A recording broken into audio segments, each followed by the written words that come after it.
मंगलमय मंगलकरं वीतराग विख्यान नमो ताय जाते भये अर्हंताय जो विद्यादि सागर सुधी गुरु हैं हितैषी शुद्धात्म में निरत नित्य हितोपदेशी वे पाप ग्रीष्म ऋतु में जल हैं सयाने पूजूं उन्हें सतत केवल ज्ञान पूजूं उन्हें सतत केवल ज्ञान पान।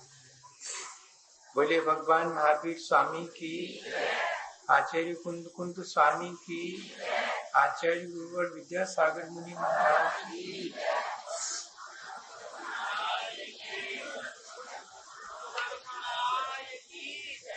आज दो बातें एक साथ में प्रातः काल की वेला में भगवान महावीर स्वामी को निर्वाण की प्राप्ति हुई और आज ही के दिन गोधूली की वेला में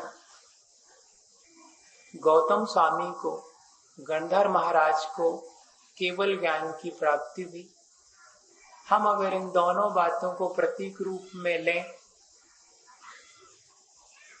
तो भगवान महावीर स्वामी का निर्वाण तो उनके आत्म कल्याण में सहयोगी है और गौतम स्वामी का केवल ज्ञान उनके आत्म कल्याण के साथ साथ लोक कल्याण में भी कार्यकारी है। आज का पर्व आत्म कल्याण के साथ साथ लोक कल्याण का पर्व। आज इसे हम रोशनी का भी पर्व कह सकते हैं, इसे हम स्वच्छता का भी पर्व कह सकते हैं। यह अपने अंतरंग और बहिरंग दोनों प्रकार की स्वच्छता का प्रतीक है। हम अपने अंतरंग के कर्मों को जीतने के लिए उस कर्म कालिमा से मुक्त होने के लिए भी आज प्रयास करें और साथ ही अपन अपने घरों को सजाते हैं, संवारते हैं। वह बाह्य स्वच्छता भी आज के दिन अपन पूरी तरह से उसका भी निर्वाह करते हैं। दो छोटी छोटी सी घटनाएं आपको सुनाई देता हूं। आचार्य महाराज के समय में जब हम उनके साथ चतुर्मास कर रहे थे तब 1980 में पहला चतुर्मास था मुक्तागिरी में। तब मैंने आचार्य महाराज को सुबह सुबह देखा। रात 1 बजे लगभग वो अपने ध्यान में लीन हो गए थे और सुबह जब भक्ति होना थी तो प्रातः काल ही उनके मुख से निकला कि भगवान आपका कल्याण तो हो गया, हमारा कल्याण कब हो। इतनी अपन को ललक अपने कल्याण की कहां होती भैया। आचार्य महाराज की ये शब्द सुनकर के हमें लगा कि अगर अपन को भी ऐसी ही अपने कल्याण की और मोक्ष की ललक जागृत हो जावे तो ये जो अवसर हैं उनका हम लाभ उठा करके अपना कल्याण कर सकते हैं। इसी दीपावली के दिन सन 1986 में हम गढ़ाकोटा में चतुर्मास कर रहे थे। वहां पर लोगों ने कहा कि महाराज हमें दीपावली के बारे में कुछ नए प्रकार से सलाह दीजिएगा कि हम क्या करें। हमने कहा भाई तुम्हारे नगर में बहुत सारे ऐसे लोग होंगे गरीब जिनको कि आज के दिन भोजन तक उपलब्ध नहीं होगा, जो जहां रहते हैं वहां पर रोशनी की भी व्यवस्था नहीं होगी। ऐसा करो कि जितना भोजन तो अपन ऐसे ही खा पी करके आधा धोधा छोड़ देते फेंक देते हैं, तो थोड़ा सा भोजन और अपने घरों में 50 दीप जलाते हैं, झालरें लगाते हैं, लाइटिंग करते हैं। जिनके यहाँ पर झोपड़ी में अंधेरा मचा हुआ है उनके लिए भी एक ठो दीपक उनकी झोपड़ी में जला करके आओ तो तुम्हारी वास्तव में अंतरंग की दिवाली मन जावेगी। लोगों को बात पसंद आ गई, वह ना आती नहीं, हमारी बात तो बहुत कम लोगों को पसंद आती है? उनको आ गई पसंद, तो 10 लोग जो बड़े बड़े सेठ वगैरह थे उनको पसंद आ गई।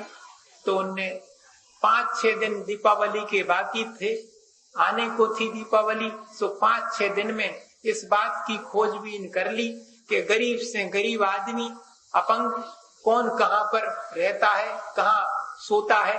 तो देखा उनने कि उनके तो कोई घर ही नहीं है, ठहरने का स्थान ही नहीं है, जहाँ जगह मिली वहीं पर वो अपनी रात्रि व्यतीत करते हैं।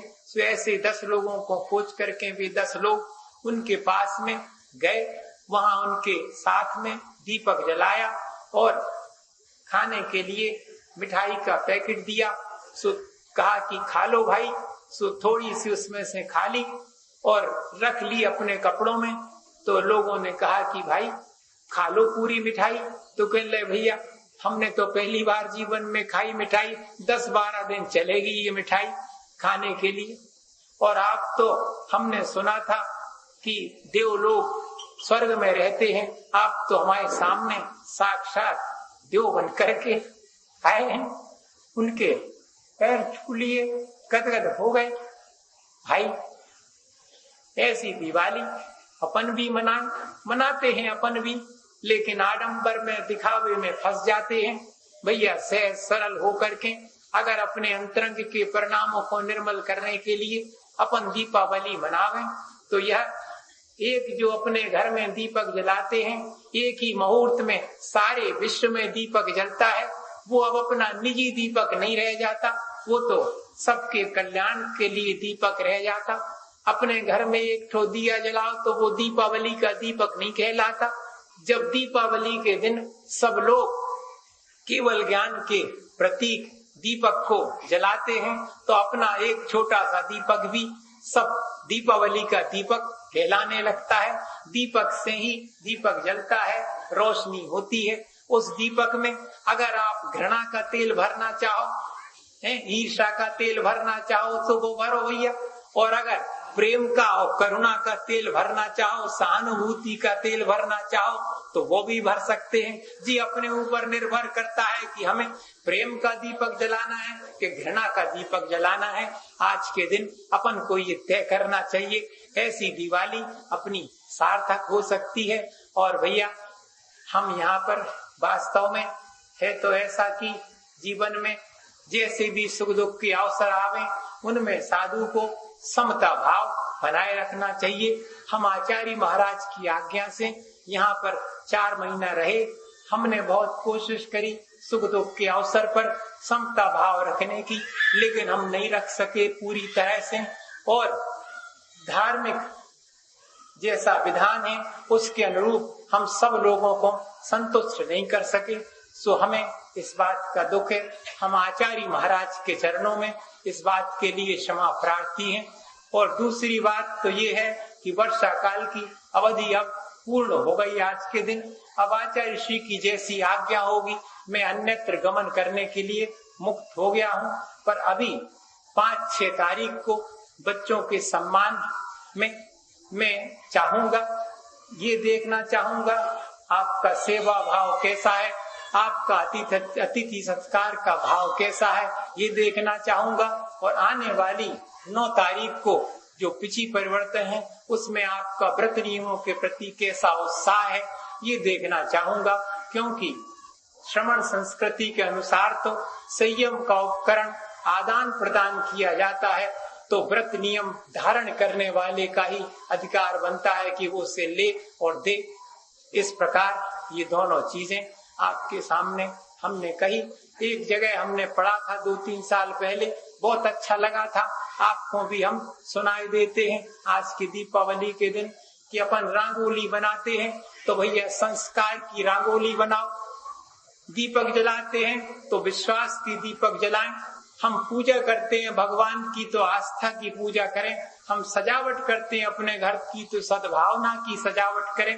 अगर गुणधानी अपन बांटते हैं तो स्नेह की गुणधारी बांटें, अनार चलाते हैं तो आशाओं के चलाएं, बंदरबार बाने तो ज्ञान के बंदरबार बाने, द्वार अपने सजाएं तो विनय से सजाएं, पटाखे फोड़ें तो प्रसन्नता के फोलें, फुलझड़ी जलाएं तो प्रेम की फुलझड़ी जलाएं, कलश रखें तो परंपराओं की रखें, उस पर श्रीफल संकल्प का हो और नैतिकता का उस पर स्वस्तिक बनाएं, तो वास्तव में अपन मुक्ति की आराधना कर सकते हैं और अपनी दीपावली को सार्थक कर सकते। इन्हीं भावनाओं के साथ आचार्य गुरु विद्यासागर मुनि महाराज